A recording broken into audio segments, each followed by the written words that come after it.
know our children. I think that is the first thing that we cannot ignore. We cannot ignore that we are a father, we are a mother, we are parents, and there are so many facts and so many truths that we must not ignore.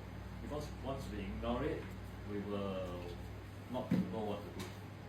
And as time goes by, everything becomes very blur.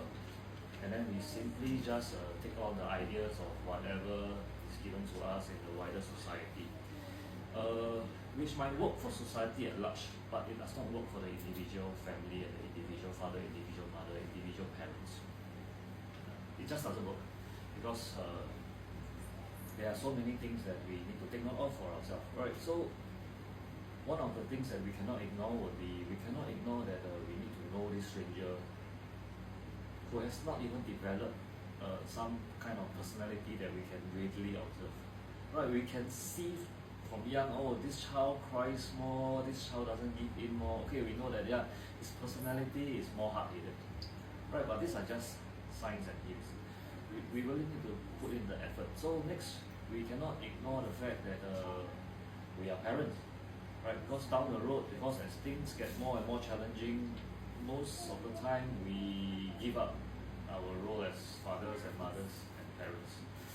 Then slowly we start to give in to the fact that hey, maybe we can outsource certain difficult challenges to people around us, and then we take for granted that things will just turn out fine. But it doesn't, because why? We have a nagging feeling that something is not right, and then next we ignore our nagging feeling that something is not right.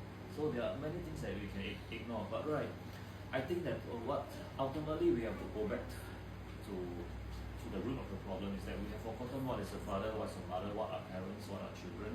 These things we have to relearn, right? So even the fact of changing my mind and changing your paradigm, right?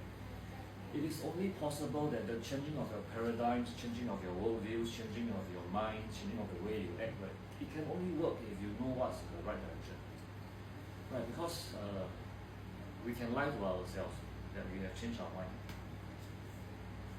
but it could change in a bad way. We could change our paradigm in a bad way.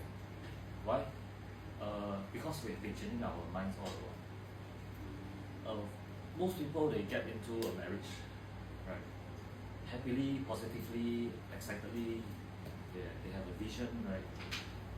And then when things get hard, or because they have not learned something that is useful beforehand, they subconsciously change their mind, right?